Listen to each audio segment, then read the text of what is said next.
नमस्कार दोस्तों, आज मैं आपको तुलसी माता की कहानी सुनाने जा रही हूँ। तुलसी माता कौन है? इन्होंने विष्णु भगवान को पत्थर होने का श्राप क्यों दिया?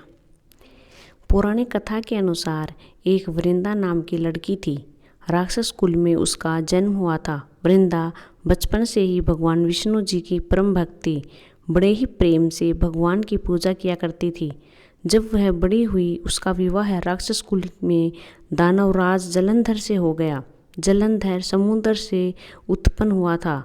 वृंदा पतिव्रता स्त्री थी, सदा अपने पति की सेवा किया करती थी। एक बार देवताओं और दानवों में युद्ध हुआ।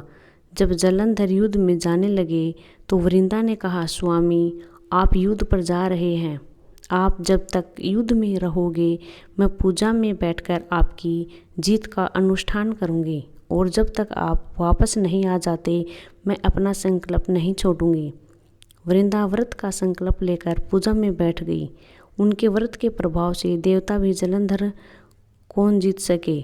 सारे देवता जब हारने लगे तो भगवान विष्णु की पास गई। उन्होंने भगवान से प्रार्थना की तो भगवान कहने लगे कि वृंदा मेरी परम भक्त है, मैं उसके साथ छल नहीं कर सकता। पर देवता बोले, भगवान, दूसरा और कोई उपाय भी नहीं है, आप ही हमारी मदद कर सकते हैं।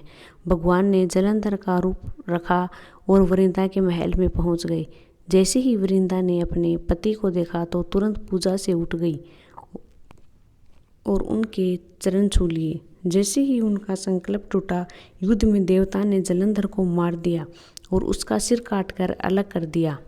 उसका सिर वृंदा के महल में आकर गिरा। जब वृंदा ने देखा कि मेरे पति का सिर तो कटा पड़ा है, तो फिर जो मेरे पास खड़ा है ये कौन है? वृंदा ने पूछा, आप कौन हैं जिसका स्पर्श मैंने किया? तब भगवान अपने रूप में आ गए, पर वे कुछ बोल ना सके। वृंदा सारी बात समझ गई। उसने विष्णु भगवान को श्राप दे दिया कि आप पत्थर के हो जाओ। भगवान तुरंत पत्थर के हो गए। सभी देवता हाहाकार करने लगे। लक्ष्मी जी रोने लगी और प्रार्थना करने लगी। तब वृंदा ने भगवान का श्राप विमोचन किया और अपने पति का सिर लेकर वो सती हो गई। उसकी राख से एक पौधा निकला।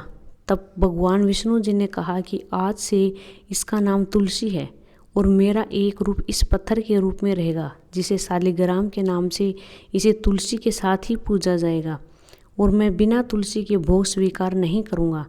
तब से तुलसी जी की पूजा सभी करने लगे और तुलसी जी का विवाह शालिग्राम के साथ कार्तिक मास में किया जाता है। देवउठनी एकादशी के दिन तुलसी विवाह के रूप में माना जाता है।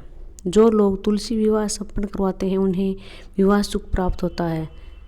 दोस्तों, वीडियो अच्छा लगे तो लाइक, शेयर और कमेंट ज़रूर कीजिएगा और साथ ही साथ चैनल को सब्सक्राइब कीजिएगा। धन्यवाद।